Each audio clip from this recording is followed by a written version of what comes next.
Bonjour à tous. J'ai remplacé Dominique Pétonclin qui était à ce poste-là, en tant que chef de projet maladies rares à la DGOS. Et je suis là depuis fin mai. Il se trouve que les choses ont un petit peu évolué, puisque dans l'émission, ça va être effectivement de travailler en plus étroite collaboration avec le ministère de la Recherche. Je remercie l'ensemble de l'équipe de Fil-Foi de m'avoir convié à cette table ronde. Il est important qu'on puisse avoir ces échanges-là pour à la fois nous passer le message et entendre vos messages afin de les intégrer. Donc je vais vous faire une brève présentation. Je ne reviendrai pas sur les dates qui ont déjà été données. Puisque nous sommes en France assez avancés sur nos plans, puisque je crois que nous sommes le seul pays européen à aborder notre plan numéro 3. Certains pays n'ont pas encore de plan. Nous en avons déjà 2 à notre acquis. Et il est vrai que par rapport à l'organisation européenne, nous avons bien cet objectif, et ça fait partie de ma mission, d'être beaucoup plus présent au niveau européen. On voit par rapport aux autres pays que c'est tout de même une force et la structuration est véritablement un point positif que nous allons pouvoir apporter et faire bénéficier au niveau européen. Donc le plan numéro 1 commençait en 2004 et s'est terminé en 2008. Les actions majeures, c'était que les maladies rares deviennent un enjeu de santé publique. Ça a été la labellisation de 131 centres de référence maladies rares. Il y a eu une petite interruption entre 2008 et 2011. Le plan numéro 2 devait s'achever en 2014 et il y a eu une décision de prolongation jusqu'à 2016. Les actions fortes, ça a été la structuration des filières, le lancement des travaux pour la mise en place de la BNDMR. Il y a eu une évaluation à la fois de ce plan sur la période 2011-2014 qui a été fait par le Haut Conseil de santé publique et par l'HCERS, puisque là, d'ores et déjà, il y avait eu une initiative des deux ministres de saisir leur Haut Conseil respectif pour faire une évaluation du plan numéro 2. Et les conclusions de ces deux-là, entre autres avec toutes les préconisations que nous devons intégrer dans le plan numéro 3, a été quand même de conclure sur la nécessité de faire un plan numéro 3. J'y reviendrai tout à l'heure. Alors en ce qui concerne les actualités, on y revient. Je les ai peut-être pas forcément mises dans le même ordre, mais peu importe. Il y a l'élaboration du 3e plan maladies rares, j'y reviendrai, la labellisation des centres. Sachant que nous avons abordé dans un premier temps l'ensemble des centres de référence maladies rares, à l'exception, et on reverra de façon particulière, les centres rattachés aux filières FilSLAN, MEMO et MUCO. Ils ont un fonctionnement un petit peu particulier.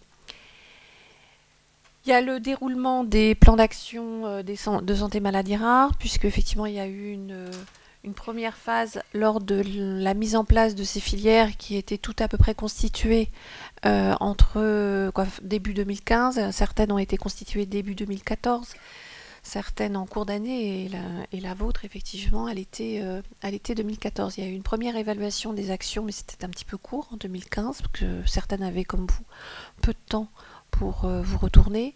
Et nous avons, moi j'étais pas arrivée, mais il a été lancé par mon prédécesseur et c'était une bonne chose, à la fois un bilan qui est un très bon socle pour l'élaboration du plan numéro 3, où il a été demandé à chacune des filières d'identifier leurs forces, leurs faiblesses, et de rendre pour que toutes les filières, l'objectif c'est véritablement de les coordonner.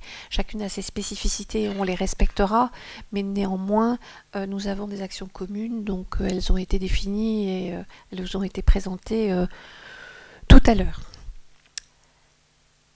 Le déroulement des plans d'action, l'installation des réseaux européens, ça a beaucoup mobilisé tout le monde Moi, j'arrivais uniquement au mois de mai pour l'assessment des centres et donc là on en est dans une phase où effectivement tous les dossiers ont été retenus, j'y reviendrai aussi sur les dossiers français, nous sommes présents sur toutes les filières de maladies rares et c'est en bonne voie et nous avons un board au niveau de la Commission européenne le 15 décembre qui devrait officialiser ces centres-là. Nous sommes assez confiants. Sur une vision extrêmement simplifiée, aujourd'hui, quel est le panel? Nous avons 23 filières, ça a été dit. Il y a 131 réseaux. Et dans ces réseaux, bien évidemment, à chacun a son centre coordonnateur. Nous avons quand même 247 sites constitutifs. Donc, au global, nous avons quand même un nombre de centres de référence imposant.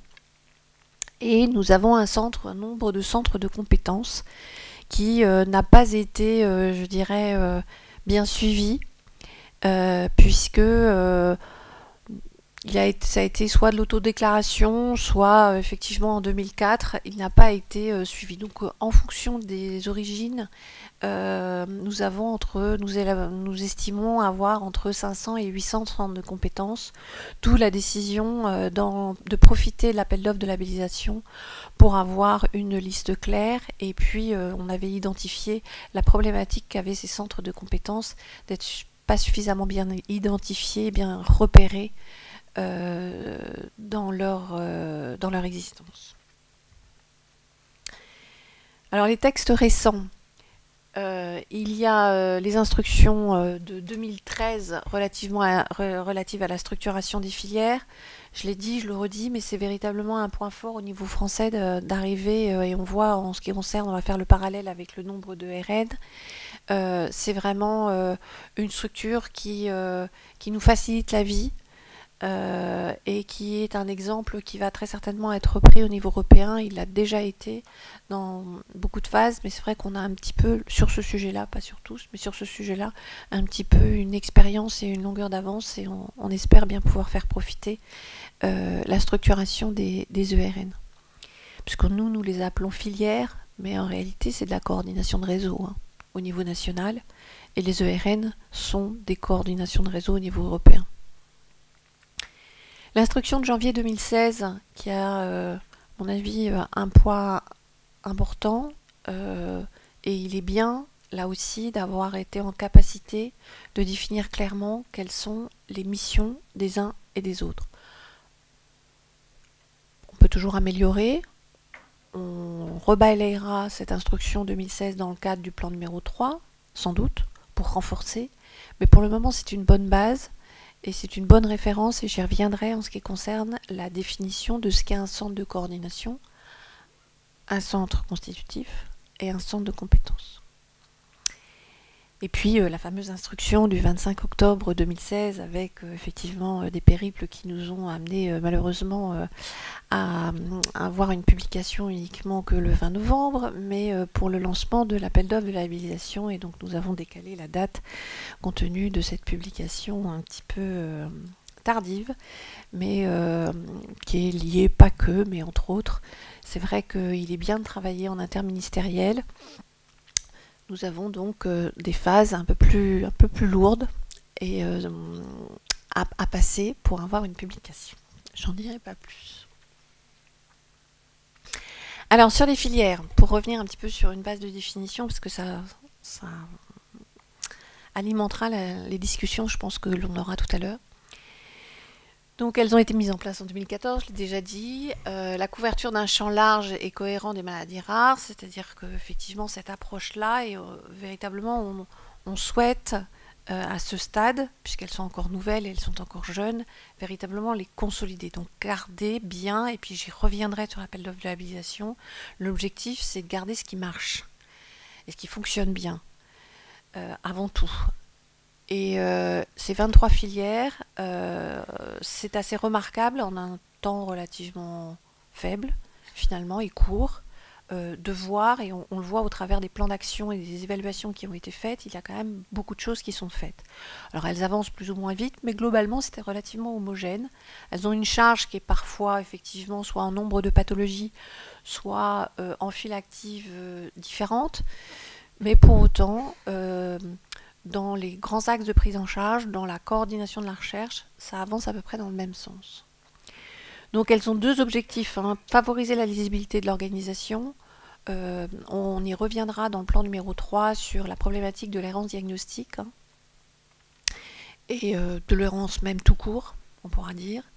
C'est véritablement, c'était l'objet du plan numéro 1, c'était l'objet du plan numéro 2, mais il y a eu des choses qui ont été faites, mais il ne faut pas oublier cet objectif qui est essentiel, c'est de combattre cette errance. Et c'est vrai que les filières doivent favoriser effectivement cette lisibilité d'organisation et cette coordination. Créer un continuum d'action entre les structures et les acteurs sanitaires, médico-sociaux, sociaux, éducatifs. C'est vrai que dans le parcours de santé, là, elles ont un rôle majeur. Et c'est une bonne chose, c'est-à-dire que j'ai de temps en temps, et pourtant je suis nouvelle dans le milieu, mais de dire que les maladies rares seront très certainement, sont certainement un très bon laboratoire pour les autres pathologies fréquentes. C'est-à-dire qu'il y a une prise de conscience du parcours, et le parcours de santé, on en a parlé, la ministre en a parlé depuis longtemps, c'est un sujet récurrent, mais sur les maladies rares, ça a véritablement du socle et ça a du sens, et ça s'est concrétisé, c'est véritablement concrétisé. C'est pas le cas de toutes les pathologies, et là aussi on essaye de faire des échanges à la fois interplans et au sein d'autres réflexions pour montrer que eh bien là les réseaux sur les maladies rares, ça s'est structuré et on voit bien le lien sur tous les pans du parcours. Donc il y a un financement au travers d'une mission, un financement avec un vecteur MIG des filières de l'ordre de 10 millions d'euros qui est fait et qui est réparti donc pour une part fixe et une part variable en fonction effectivement des actions qui sont présentées et que nous validons.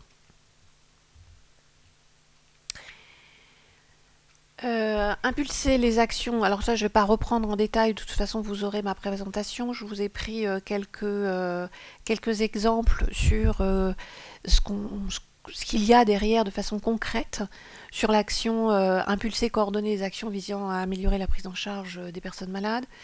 C'est la coordination de la rédaction, de la diffusion des PNDS, ça c'est quelque chose d'important. C'est vrai qu'on essaye d'alléger parce que j'ai une expérience d'administration centrale très très courte, mais une expérience en milieu hospitalier assez lourde. Et j'entends bien la difficulté, et c'est vrai qu'on identifie bien que certaines PNDS, c'était pas que le contenu n'y était pas, mais la mise en forme était compliquée. Donc on essaye de faire en sorte de l'alléger. Ça a été mis en place avec un format HAS assez rigoureux. Là, on va essayer effectivement de les faire évoluer. Mais on a bien conscience et on sait que dans les différentes unités, dans les différents centres, le contenu est disponible, mais non diffusé.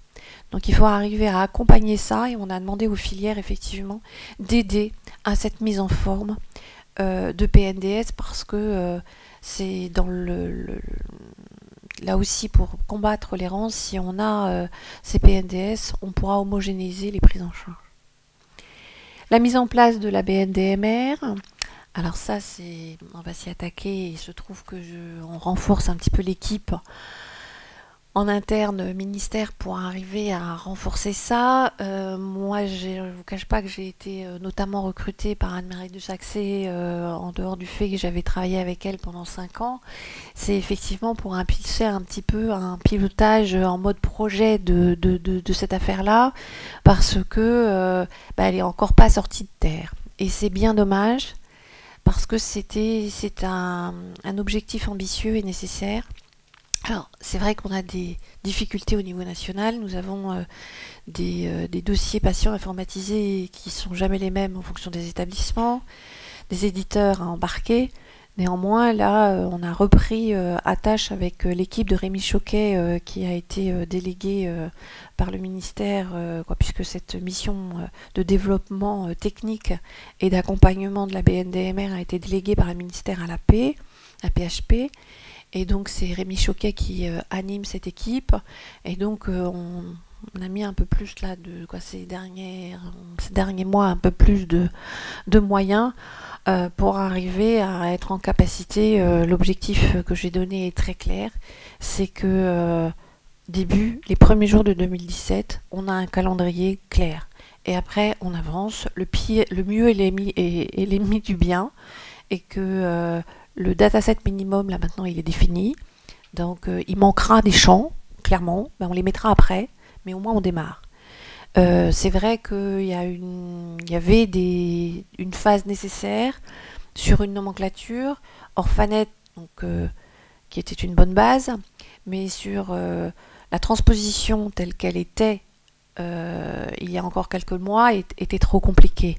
Donc il y a eu un travail qui a été fait par les filières, c'était d'animer avec les centres pour le toilettage, si je peux me permettre, de cette nomenclature.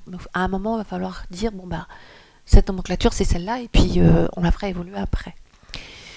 Donc théoriquement, dès janvier, nous avons désigné un petit peu deux modalités avec effectivement les sites de l'AP, puisque quand même c'est l'équipe de Rémi Choquet est à l'AP et que le dataset minimum devrait être développé avec leur outil.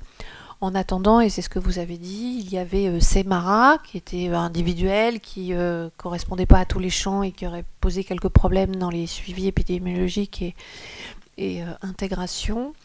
Donc il y a un nouvel outil Bamara, mais qui va être d'abord démarré en ce qu'on va appeler non connecté au DPI, mais à terme c'est que la conception de cet outil, c'est que vous ne fassiez pas et qu'on limite, parce que je sais que c'est très lourd, les doubles saisies, et véritablement la cible, c'est assez rapidement, tant que les éditeurs, et il y a une réunion des éditeurs qui est prévue en 2017 pour leur imposer l'intégration dans leur DPI sur chacun des établissements, mais enfin ils sont nombreux, et on aura une incitation auprès des établissements pour qu'ils le fassent, à ce que effectivement il y a un module maladie rare sur tous les DPI dans les établissements.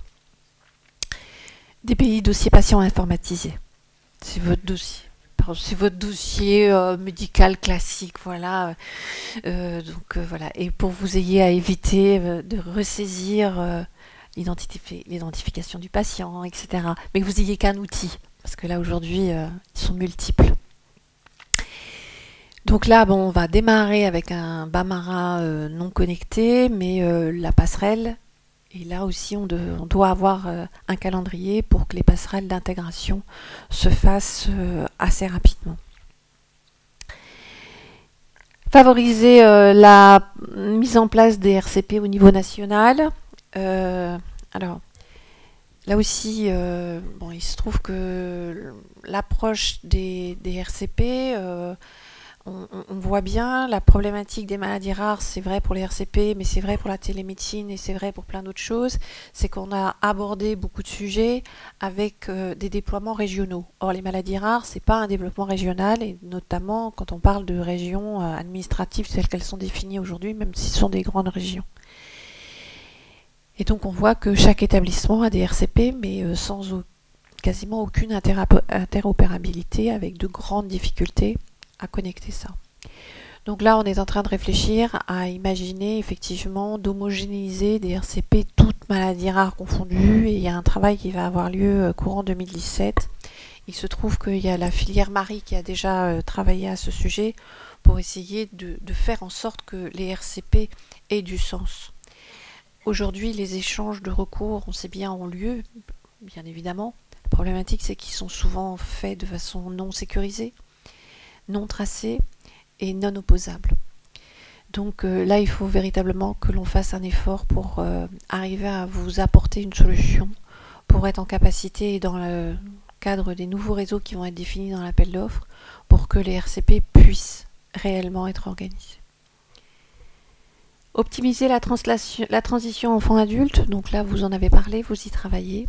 C'est un sujet qui sera repris dans le plan numéro 3, puisque ça fait partie des points forts, des points charnières, on va dire plutôt, entre l'annonce, la transition et puis la problématique parfois de fin de vie.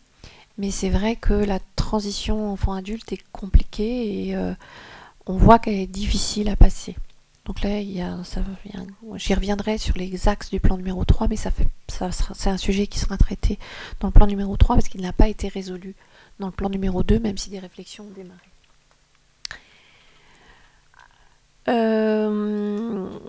Alors ça on y reviendra sur le plan numéro 3 avec les NGS et la transition avec le plan franc-génomique, mais il n'y a pas que le plan franc-génomique et on verra toutes les phases diagnostiques qui vont devoir être traitées dans le plan numéro 3. Favoriser et valoriser le continuum entre recherche fondamentale, translationnelle et clinique.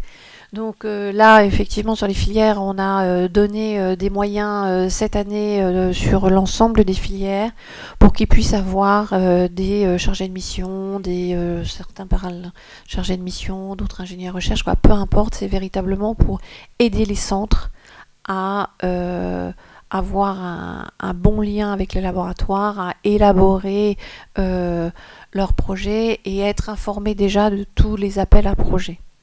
Donc, et être attentif, une coordination interfilière permettra comme ça de mutualiser certaines connaissances et certaines difficultés qui, encore une fois, parfois on voit certains projets n'aboutissent pas, c'est pas sur le fond, mais parfois sur la forme qui a freiné et mis en difficulté l'aboutissement de certaines candidatures. La création d'un guichet unique pour les projets de recherche industrielle, la mise à disposition d'un dispositif permettant une réactivité aux appels d'offres, je l'ai dit tout à l'heure. Développer l'enseignement, la formation et l'information. Donc chacune des journées a organisé des journées annuelles, donc ça c'est plutôt bien, sous un format qui est adapté à chacune des filières, mais à chaque fois avec un fil rouge commun à l'ensemble des filières, ce qui est bien. Et la réalisation de programmes de vidéoconférences pour les professionnels de santé. Et là aussi, il y a des expériences et les réunions qu'on a en de comité de pilotage où on réunit l'ensemble des filières, on essaye de faire en sorte de mutualiser et de montrer un petit peu toutes les bonnes idées qui ont émergé dans les filières pour arriver à en faire profiter puisque le fond est parfois différent, mais les vecteurs et les grands principes d'animation et la réflexion sur les sujets qui peuvent toucher les malades sont souvent communs. Voilà l'ensemble, donc chacun a son logo, chacun a presque tous son site internet. En ce qui concerne les réseaux européens, voilà, on va aboutir. Alors on va aboutir sur la définition des réseaux, mais après tout va être encore à faire en fonction de certains réseaux. Certains ont déjà démarré, on avait l'habitude effectivement d'avoir des réseaux de recherche, mais là c'est véritablement la mise en forme qui va devoir avoir lieu. Et quand on entend les questions des différents pays, on voit que nous, notre structure permet un lien assez fort entre la connexion européenne et quand même les réseaux avec ces outils et ces vecteurs animés par les filières et ces réseaux sont quand même bien structurés, sont quand même un point fort au niveau français. Donc le 15 décembre devrait officiellement être annoncé, doit être annoncé officiellement la création de ces réseaux.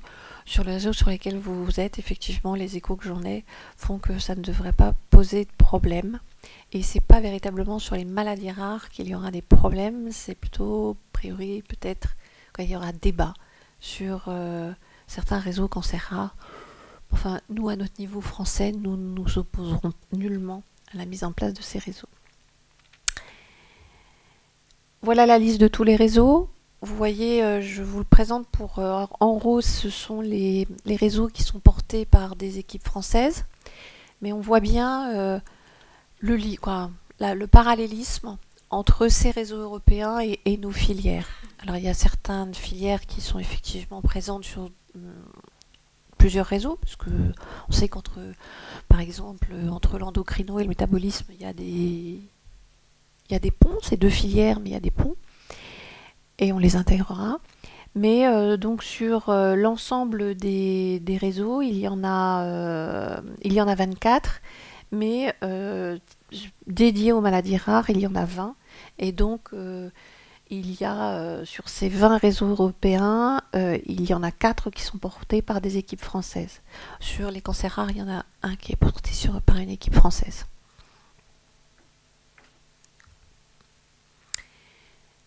Alors maintenant, les centres de référence.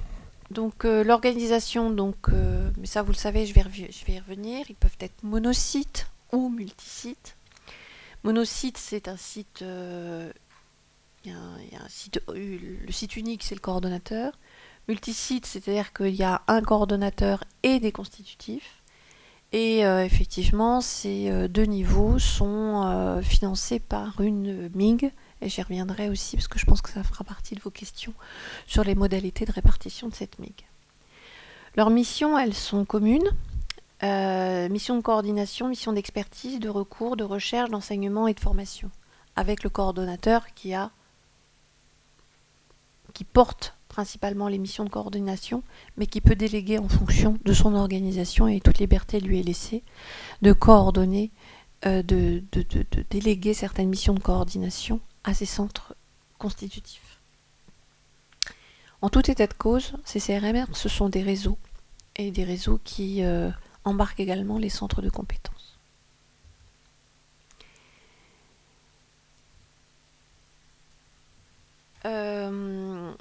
Par ailleurs, ces réseaux ont aussi, en dehors des 5 missions, ils doivent intégrer les associations des malades.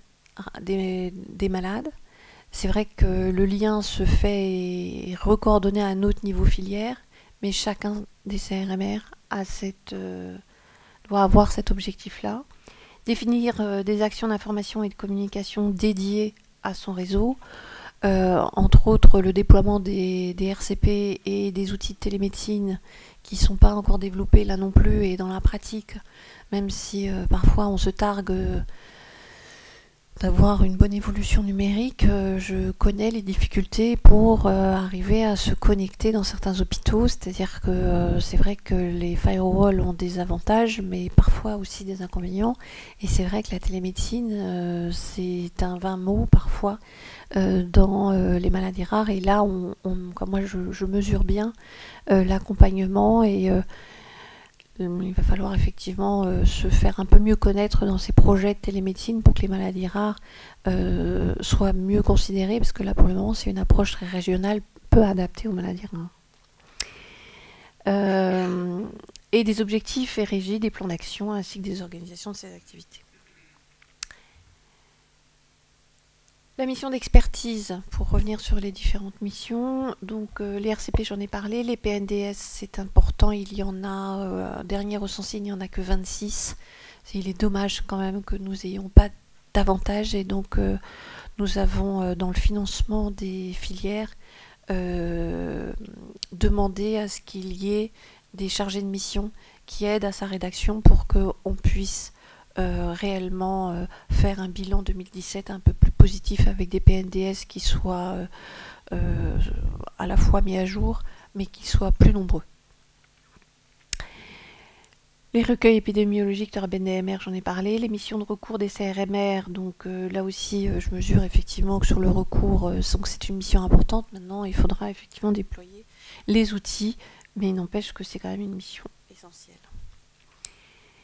Les missions de recherche, et là, dans cette mission-là, il y aura un point particulier, une évaluation particulière qui va être faite dans les candidatures des centres de référence sur le niveau de recherche et d'enseignement. Il y a des seuils qui ont été donnés. Je peux vous dire qu'à titre personnel, moi, si avec moi, j'aurais pas mis de seuil, parce qu'il avait fallu mettre un seuil qui était vraiment très compliqué à mettre, puisqu'il fallait qu'il soit valable pour toutes les filières confondues. mais j'y reviendrai sur les modalités. On souhaite véritablement avoir référencé en tant que constitutif et son coordinateur a fortiori des équipes avec un niveau de recherche et d'enseignement élevé. Les missions d'enseignement et de formation, bon voilà, c'est la même thématique. Un site constitutif, alors la différence qu'on fait entre un coordonnateur et un site constitutif, c'est dit dans l'instruction de janvier. Oups. C'est un site qui apporte véritablement une complémentarité et avec le centre coordonnateur. Une complémentarité d'expertise, de recours, de recherche ou de formation. Et ou de formation. Dans une des maladies rares ou une forme phénotypique particulière, c'est-à-dire que les cas que nous avons, où nous avons des coordonnateurs qui portent des réseaux avec un panel de maladies relativement large, on entend bien que effectivement le coordonnateur, et c'est bien parce que nous avons comme objectif d'avoir des réseaux qui soient lisibles, donc on ne veut pas avoir un nombre de réseaux démultipliés, on en a déjà 131, c'est déjà énorme. La lisibilité pour les centres de compétences est déjà pas simple, mais alors que dire pour le médecin généraliste et pour le malade? Donc l'objectif, ce ne sera pas de démultiplier à outrance le nombre de réseaux. 131, c'est déjà énorme. Donc on comprend bien et on encourage effectivement des réseaux qui regroupent un nombre de pathologies, surtout que le médecin généraliste ne peut pas forcément, on voudrait développer la culture du doute, mais l'objectif, sa vocation n'est pas de connaître et d'être un spécialiste sur les maladies rares. Donc qu'il puisse avoir un réseau globalement qui soit lisible et sur lequel il s'identifie, donc c'est bien. Maintenant, on conçoit bien qu'un coordonnateur ne peut pas être expert sur toutes les pathologies. Donc qu'il ait à ses côtés un centre constitutif qui soit spécialisé sur des pathologies particulières, c'est véritablement la définition d'un constitutif. Après, il y a une autre problématique, c'est effectivement un coordonnateur, c'est souvent le cas sur les maladies rares, il est plutôt pédiatrique. Et donc il lui manque cette complémentarité adulte. Donc il est à ses côtés un centre constitutif pour les adultes, là aussi ça peut se concevoir, et ça se comprend, c'est une vraie complémentarité. Et puis il y a de temps en temps aussi des problématiques de prévalence, qui font que il peut y avoir des besoins de relais. Enfin, maintenant, avec les moyens quand même existants de communication, même s'il faut les développer, c'est vrai que ça s'entend plus ou moins, mais sur certains cas, on peut l'entendre. Mais j'insiste sur le fait que l'objectif, c'est premièrement, c'est de garder quelque chose de lisible. Donc pas avoir, nous sommes déjà à 350 centres de référence. Aller véritablement au-delà de 400, ce serait illusoire, quoi. On imagine bien, et c'est pour ça qu'on fait un appel d'offres, parce que sinon c'est une mise à jour, c'est bien l'objectif. Mais c'est pas d'éclater le nombre de centres de référence, parce que c'est véritablement avoir une spécificité. Donc on a une petite marge, 351, on se dit que ça va pouvoir bouger dans une échelle de plus ou moins 10-15%, mais au-delà, ça deviendra véritablement ingérable. Mais je pense qu'il y aura des questions. Sur les centres de compétences, donc l'émission, c'est d'assurer la prise en charge et le suivi des patients au plus proche de leur domicile. On intègre dedans le renseignement à terme de la Banque nationale maladies rares. Puisque aujourd'hui, notamment pour la file active, nous avons, puisque les centres de référence remplissent pyramide, c'est de l'autodéclaration, mais au moins c'est bien. Mais alors, le jour où on aura la BNDMR sur le versant activité, on maintiendra un système pour arriver à avoir un rapport d'activité sur vos activités de recherche et d'enseignement, ou trouver d'autres systèmes. Enfin, au moins sur la phase activité, la BNDMR devrait nous servir. Et Bamara devrait nous servir à avoir des rapports d'activité sur l'activité clinique. Mais on voit bien que sur la file active, il y a des choses on ne sait pas, puisque les centres de compétences ne renseignent rien, ne remontent pas dans le pyramide. Donc on n'a pas de réelle lisibilité. quand on annonce et on me dit, moi je veux bien, hein, qu'il y a 2 à 3 millions de patients qui sont atteints directement ou indirectement de maladies rares, moi je dis parfait, c'est basé sur des extrapolations, mais c'est en aucun cas un inventaire juste et précis avec sur la base d'un registre clair. On ne sait pas. On sait très bien que sur certaines filières où ça fonctionne plutôt bien, un patient une année est diagnostiqué et vu dans ses phases critiques par le centre de référence et c'est repris et très bien repris avec une bonne association avec les centres de compétences. Mais dans la mesure où la file active, c'est le recensement des patients qui ont été vus une fois dans l'année, il y a des patients qui passent pas dans les centres de référence. Et quelque part, c'est très bien. C'est parfait. L'objectif, c'est pas d'embouteiller les centres de référence. Et que, au contraire, c'est parfois signe d'un échange entre les centres de compétences et les centres de référence avec les missions de recours qui sont bien assumées par les centres de référence et qui sont parfaits. Mais du coup, on ne voit pas. Donc vraiment, on va demander à ce que l'objectif, c'est d'avoir une lisibilité de tout ça. Donc, une fois que Bambara sera effectivement mis en place, on demandera à ce que les centres de compétences renseignent et s'engagent à renseigner Bambara. Et puis, le cas échéant, et en termes, parce qu'encore une fois, ce sont des réseaux, les CRMR, il faut les considérer comme des réseaux. Au même titre, tout à l'heure, je vous ai cité en disant un coordonnateur peut déléguer à un centre constitutif. C'est la même chose.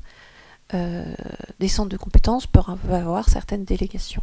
Et ils ne sont pas mis de côté sur les projets de recherche. C'est-à-dire que les projets de recherche sont souvent portés par des centres de référence, peuvent parfois être un peu délégués à un centre de compétences, pourquoi pas.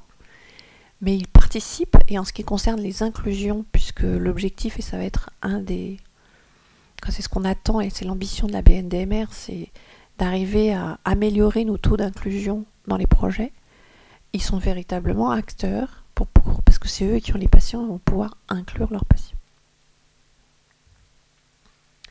De façon schématique, donc voilà tout ce que j'ai un petit peu raconté sur une présentation non littérale, mais schématique de cette organisation, avec les interactions qui existent. Alors il y a des choses qui seront reprises, parce que il va falloir qu'on retravaille, et ça sera l'objectif du plan numéro 3, les interactions avec l'industrie, notamment.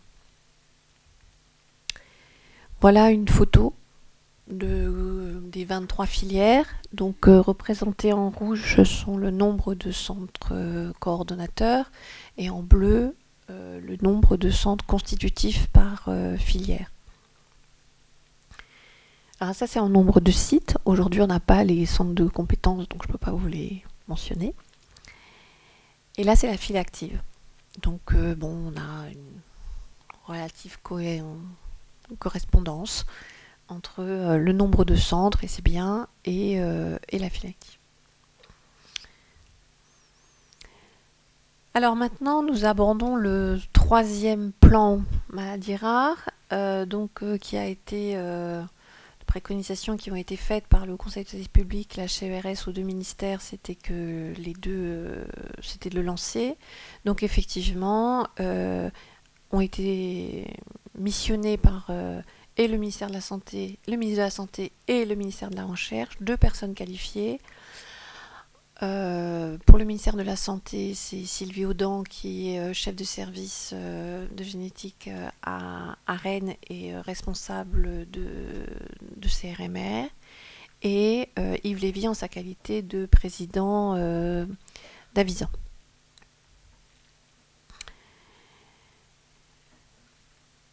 Alors, la mission qui leur a été donnée, c'est de préparer et de présenter au ministre à la fois une méthodologie et les grands axes avec les grandes ambitions du plan numéro 3. Et dans ce cadre-là, il doit s'attacher à diminuer l'errance diagnostique, améliorer le parcours de santé, associer étroitement la recherche et les soins apportés aux patients, promouvoir l'innovation thérapeutique, développer de nouvelles technologies d'information et de communication, accompagnant l'émergence de nouvelles compétences, et prévenir et compenser les handicaps et les souffrances physiques, psychiques, sociales causées par les maladies rares. Et donc là, ils ont commencé, nous les assistons, bien évidemment, nous travaillons avec eux, Donc on a déjà mis en place là depuis, puisqu'ils ont été missionnés au mois de juillet, mais on avait déjà commencé un petit peu à travailler. Et donc nous avons des réunions hebdomadaires avec, bon, Yves Lévy ne peut pas se détacher très souvent, mais avec Sylvie Audon et la DGRI pour travailler sur cette préparation et les accompagner dans cette préparation. Alors il y a 4 axes qui ont été prédéfinis, qui ont été confiés à chaque fois à des binômes. Et on a essayé de faire en sorte, puisque sur le plan numéro 2, il y avait un axe clinique et un axe recherche. Et le bilan qui a été fait, c'est que les gens ont travaillé un petit peu en silo et que l'interaction recherche et clinique et soins, on va dire, n'a pas été suffisamment forte. Donc l'idée des personnes qualifiées, on a travaillé avec eux par rapport à ça, c'est essayer de trouver des axes qui fassent en sorte que la rencontre entre les équipes recherche, les équipes cliniques soient un petit peu plus fortes et que les sujets recherche et clinique soient mêlés et ne soient pas vus en silo. Donc un premier axe, alors pour le moment ce sera très certainement pas repris sous les mêmes thématiques, puisque l'objectif c'est de demander à chacun des duos de s'approprier ces axes. En fait, on a repris les préconisations qui sont au nombre de 13 pour la CERS et au nombre de je ne sais plus combien sur le Conseil public pour arriver à tenir compte de ces préconisations, et on a redécliné et on a essayé de faire des regroupements dans le sens que je vous ai exposé tout à l'heure. Et donc ils vont se les réapproprier, changer éventuellement les dénominations, constituer un groupe de travail pour travailler sur ces sujets et rendre des grands axes prioritaires et les ambitions sur ces thématiques. Alors le premier axe, c'est vers un parcours de santé clair. Ça va peut-être être revu dans la dénomination, certainement. Cet axe-là est piloté par Monsieur Pouget et Monsieur Vallée. Il s'est constitué un groupe de réflexion, il s'est réuni d'ailleurs hier. Et on leur a demandé de travailler sur 3 thématiques principales: limiter l'errance diagnostique, des sujets qui étaient identifiés sur le plan numéro 2 mais qui n'ont pas été résolus, et donc qui doivent être repris dans le plan numéro 3 et se poser la question pourquoi ils n'ont pas été résolus dans le plan numéro 2 et qu'est-ce qu'il faudrait mettre en place pour qu'ils le soient enfin. C'est la problématique des liens ville-hôpital, la transition enfant-adulte, l'outre-mer qui pose un vrai problème puisqu'on a parfois une désertification dans certains d'hommes, pas tous, mais on a certains secteurs qui sont vraiment en errance forte. Sur tout ce qui est diagnostic prénatal et diagnostic préimplantatoire et tout ce qui est diagnostic dépistage néonatal. Il y a des plans qui sont faits au niveau national sur ces actions-là, mais identifier les spécificités des maladies rares dans ces plans généraux qui sont en train d'être mis en place. Accompagner et soutenir les malades et leurs familles, donc tout ce qui est accompagnement et prise en charge médico-sociale, la prise en charge psychologique, développer la recherche en sciences humaines et sociales. Donc là, vous voyez le volant recherche important. Relation avec l'éducation nationale et intégration dans la vie scolaire, et favoriser l'éducation thérapeutique. Là aussi, certaines filières et certains centres ont développé des choses qui sont parfois reconnues au niveau régional. Pourquoi est-ce que c'est pas reconnu dans l'ensemble des régions, et il faudrait que ce soit partagé. Et puis il y a des nouveaux outils technologiques qui permettent peut-être d'imaginer des façons de faire de l'éducation thérapeutique peut-être autrement. Et puis sur la carte sanitaire, donc on reverra les rôles et les missions, si ça a lieu ou pas d'être reprécisé. Et entre autres, la labellisation permet une mise à jour et un socle. Et donc c'est en ça que ça a été représenté comme une action qui était prévue dans le plan numéro 2, mais qui est reprise au titre du plan numéro 3. Vers une médecine, ce qu'on a identifié en thématique 2, une médecine individualisée qui va très certainement être enrichie sur la problématique du diagnostic d'ailleurs. Donc qui a été confiée à Hélène Dollfus et Gérard Bréard. Hélène Dollfus, le chef de service à Strasbourg, et Gérard Bréard est à une direction à l'INSERM. L'objectif, c'est d'améliorer les conditions d'accès au diagnostic, alors pas que génétique d'ailleurs, parce que c'était la première version qui a été faite, mais on va l'enrichir, tout diagnostic. Ça va être bien sûr le lien avec, assurer le lien du plan maladie rare avec le plan frange génomique, mais au-delà de tout ça, ça va être effectivement, et on travaille en étroite collaboration avec l'agence de biomédecine, sur une bonne cartographie, puisque c'est un sujet, les filières s'en sont déjà emparées, mais il faudra effectivement mutualiser les actions déjà faites par les mutuelles, par les filières, et, et aller au-delà pour être au clair sur le, les perspectives diagnostiques et que l'on se mette d'équerre sur effectivement les liens avec les laboratoires et quels laboratoires. Développer et mettre en réseau les données, donc là ça sera la BNDMR qui sera réabordée, mais pas que. Faire un point sur les registres et les cohortes parce qu'elles sont parfois mal connues. Et tout ce qui est collection biologique et études épidémiologiques. Donc il faudrait quand même qu'on décline en action claire de ce que l'on veut et à quel terme. Consolider la codification et la nomenclature des maladies rares, il y a une première étape qui est faite, mais c'est certainement pas la dernière. Optimiser et harmoniser la prise en charge et déployer les PNDS. Ça sera d'ailleurs très certainement repris par l'axe 1, parce que ça c'est en train d'être, c'est mouvant, hein. Toutes ces thématiques ont été définies par les personnes qualifiées, elles sont reprises par les groupes, et justement on est en phase d'adaptation. Troisième thème, c'est les VRD thérapeutiques innovantes. Donc ça, c'est piloté par Anne Gali et puis Nadia Belmatoug. À chaque fois, on a essayé de faire, vous le voyez aussi, un binôme clinicien-enseignant-chercheur. Donc là, c'est pour aborder la promotion des médicaments pour les maladies rares, puisque ça, c'est véritablement un point qui a fait défaut dans le plan numéro 2. Favoriser la recherche nationale, européenne et internationale. Le rôle de l'industrie, comment encadrer et promouvoir les interactions CRMR-industrie, renforcer la coordination dans le domaine de l'innovation thérapeutique, consolider les coopérations avec les structures de soutien, qu'elles soient européennes ou internationales. Là, c'est véritablement, là, c'est un champ qui n'est pas vierge, mais quasiment.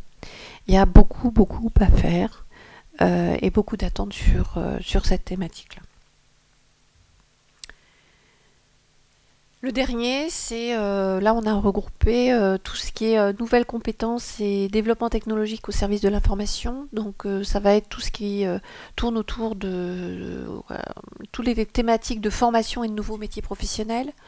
On voit bien qu'il y a besoin de... sur la formation au global, il y a un champ effectivement très large et il est très bien qu'effectivement les filières comme la vôtre fassent un inventaire exhaustif et mettent à disposition de l'ensemble des acteurs les formations possibles.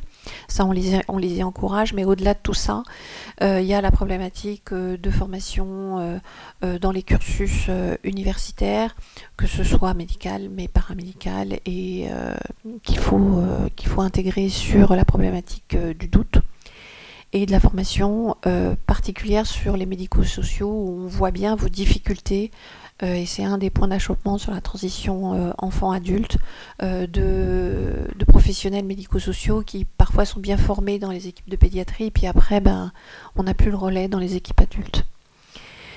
La mobilisation des bénévoles, là aussi, il va falloir qu'on se pose la question parce ce sont des acteurs majeurs dans cette organisation, bien évidemment. Mais là, quels seront les bénévoles de demain et qu'on clarifie un petit peu et qu'on renforce ou qu'on affiche bien les relations alors qu'elles sont déjà, le champ n'est pas vierge parce qu'il est largement établi, mais qu'on essaye de se projeter à long terme sur ces organisations. Les sites d'information accessibles et exhaustifs, il y a Orphanet, il y a Maladie Rare Info Service. On voit bien, moi ça a été un des premiers, il faut que ce soit peut-être un peu mieux. C'est très bien qu'il y ait une plateforme, c'est très bien que ces outils-là, il faut peut-être les améliorer. La télémédecine, là je crois qu'il y a un champ aussi à développer. C'est de la technologie, il y a des freins technologiques aujourd'hui et des obstacles, il faut arriver à les faire tomber. Le DMP, là aussi, c'est aussi un sujet. Le problème, c'est que les DMP, on parle de DMP, mais enfin sur les maladies rares, tant qu'il n'y aura pas un DMP adapté aux enfants, ça posera problème. Donc là, il va falloir quand même qu'on trouve des solutions. Et les évaluations, les homologations des NTIC. Alors ça, c'est piloté avec Anarat d'Orphanet et Anne-Sophie Lapointe qui est la référence d'Eurordis. Alors sur chacun des groupes, on a demandé à ce que les pilotes associent les associations de façon importante et regroupent les professionnels sur les thématiques. Il y a des sujets transversaux, parce que c'est difficile de compartimenter tous ces sujets, qui va être l'Europe, qui va être la recherche, qui va être l'enseignement et la communication. On le sait. Mais l'objectif, ça va être après, une fois qu'ils auront travaillé sur leur thématique, c'est de les regrouper tous ensemble pour arriver à voir que ces thématiques ont bien été traitées dans chacun des axes. Voilà ce qu'on en est sur le plan numéro 3. Maintenant, en ce qui concerne la procédure de labellisation qui est en cours. Alors, l'objectif, c'est de labelliser pour 5 ans les nouveaux centres. Alors ça va de soi, mais je pense que je profite de cette intervention pour le dire. L'objectif, c'est d'avoir, et c'est pour ça qu'on a demandé des cartes, c'est-à-dire d'avoir des réseaux clairs et simples.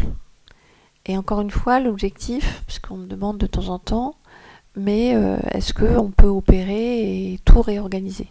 Non, il y a des choses qui aujourd'hui fonctionnent. L'évaluation que nous avons faite, c'est que par rapport au centre existant, entre 80 et 90% devraient être confortés. Ils fonctionnent bien. Donc ne touchons pas les choses qui fonctionnent. Il y a une marge, il va y avoir des sortants, il va y avoir des entrants. Parce qu'effectivement, on l'a vu au travers des ERN, puisque la décision au niveau national, ce n'était de valider les dossiers que des centres labellisés, ce qui a posé quelques problèmes, mais il fallait bien qu'il y ait une règle. Et donc on a vu au travers de ça que certains centres, effectivement, mériteraient d'être labellisés au regard de leurs compétences, de leur file active et de leur niveau, certes. Puis d'autres, on s'aperçoit que, au regard du bilan sur leur file active réalisée, on peut se poser des questions et du nombre de projets par rapport aux autres, on peut se poser quelques questions. Mais l'objectif, c'est vraiment de pouvoir donner une cartographie à partir du moment où un médecin généraliste identifie un groupe de pathologies sur lesquelles il a un doute, il puisse toquer à une porte de quelques centres, que ce soit un centre de compétences ou un centre de coordination, peu importe, il tape à la porte du réseau et qu'il puisse être orienté. Alors la méthodologie. Dans ce genre de problématique, quand on fait un jury, alors certes, il va falloir que l'on intègre et qu'on sera attaché bien évidemment à respecter que les experts et les jurys ne soient pas directement partie prenante, mais on a vraiment souhaité avoir des experts du sujet. Parce que sinon, on traite des dossiers avec des gens qui ne connaissent pas suffisamment bien et les maladies rares ont quand même des spécificités. Donc l'idée que l'on a eue, c'est d'avoir des trios. On va regrouper les dossiers par filière. Et donc, il y aura un trio qui sera responsable d'expertiser les candidatures, toutes les candidatures regroupées par filière, et un trio composé d'un clinicien, d'un enseignant-chercheur, et puis ce qu'on va appeler un référent sur l'organisation. Alors, ce sont soit des directeurs d'hôpitaux, soit des référents ARS, des gens qui ont été sensibilisés et proches de ces centres-là, et de l'organisation des maladies rares. Alors bien évidemment, nous avons demandé aux filières de nous désigner un clinicien, parce qu'on a dit on veut des gens qui savent comment ça fonctionne. Alors bien évidemment, le clinicien de la filière A, il sera orienté sur les dossiers de la filière B, parce que sinon ça n'ira pas. Là pareil, dans les déclarations d'intérêt, on va faire en sorte que tous nous déclarent, en fonction des filières, quelles ont été, de proche ou loin, leur relation avec les filières pour faire attention à ça. Donc le découpage ne va pas être simple, mais c'est pas grave. L'objectif, c'est qu'on ait des gens qui connaissent bien le sujet. Après, le jury, il est composé, c'est M. Salamon et M. Mandel qui présideront ce jury. Et on a aussi, c'était une volonté forte, d'y associer, certes, un représentant de l'association des malades, mais aussi 2 membres représentants des filières. Il y a 2 animateurs de filière qui feront partie du jury. Alors là aussi, quand on traitera leur filière, ils sortiront. Alors, sur les conditions d'éligibilité, oui, il y a des seuils d'activité, parce qu'il faut en mettre. Mais là aussi, en fonction des filières, on montera le niveau. C'est-à-dire que on adaptera le niveau et les enseignants-chercheurs notamment adapteront le niveau en fonction de la pathologie. Parce que c'est pas développé partout, il y a une hétérogénéité en fonction des pathologies. Juste ce petit schéma pour dire un petit peu quand est-ce que c'est un monocyte, un multisite, etc. Quand on est dans un cas où on a un nombre de maladies importantes et une prévalence forte, on s'attend effectivement à ce qu'il y ait des multisites régionaux. Ça se conçoit. Avec des sites coordonnateurs, des sites constitutifs classiques. Quand on est dans une prévalence faible mais un nombre de maladies fort, on va attendre à avoir un multisite national. Et puis quand on a une prévalence forte et un nombre de maladies faibles, on s'attend à avoir des monocytes. Et puis voilà le calendrier. Donc là, on est en fait en 28 janvier 2017. Là, novembre est passé. Le 28 janvier, nous attendons les candidatures. Et puis en février-mars, les comités d'experts travailleront sur les dossiers. Il y aura 2 phases. Une première phase pour les CRMR qui seront clairs, où on voit qu'effectivement les missions et la répartition entre le coordonnateur et s'il y a site constitutif, c'est justifié qu'il y ait des sites constitutifs, c'est lisible, on voit bien comment ça marche. L'organisation au niveau territorial a du sens, ce sera clair. Donc là, première phase où ça fonctionne. Première phase de labellisation.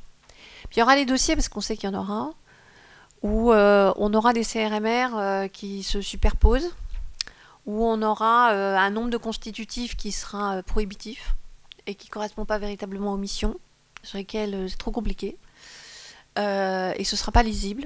Donc plutôt que de refuser la candidature, alors certaines, on les refusera peut-être, le jury les refusera peut-être, mais on redemandera à retravailler, le jury redemandera et exprimera clairement pourquoi, effectivement, il demande une adaptation du dossier. Donc il y aura une deuxième phase qui sera deuxième tranche de labellisation quand effectivement il y aura des arbitrages à faire sur soit un nombre de constitutifs trop large, soit une couverture du centre de compétences qui ne nous semble pas refléter les compétences des uns et des autres ou qui ne traite pas d'une couverture nationale ad hoc. Alors la couverture territoriale n'est pas toujours évidente puisqu'on ne peut pas mettre des centres de compétences partout parce qu'il y a des endroits où il n'y en a pas. Donc on ne va pas en créer là où il n'y en a pas. Mais on essaiera de regarder si ça a de la cohérence. Et on a demandé l'avis des filières pour là aussi, alors comme on sait que les animateurs de filière sont aussi porteurs de CRMR, on en a conscience, donc, mais enfin, on intégrera, on essaiera d'entendre au maximum pour vérifier que tout le monde est au clair sur la clarté du CRMR. Voilà. Je finis en vous remerciant et en vous disant que, parce que dans la registre communication, moi j'ai été assez choquée en arrivant, c'est que sur le ministère de la Santé, en prenant mon poste, je me suis dit tiens, je vais tout savoir sur les maladies rares en cliquant sur le ministère, parce que c'est là où je vais. Et en fait, il n'y avait rien. Donc là maintenant, nous avons déployé un site qui n'a pas vocation à suppléer ou faire en double ce que font déjà les filières et ce que font déjà les sites des associations ni des acteurs de la plateforme, que ce soit la Maladie Rare Infoservice, Orphanet ou la Fondation Maladie Rare, mais c'est véritablement d'essayer d'expliquer un petit peu et qu'on trouve sur ce site-là les liens et les bons liens et on va avoir un lien aussi avec l'agence de biomédecine pour que ce soit aussi une des sources qui permettent de se connecter quand effectivement on est en errance. Je vous remercie de votre attention.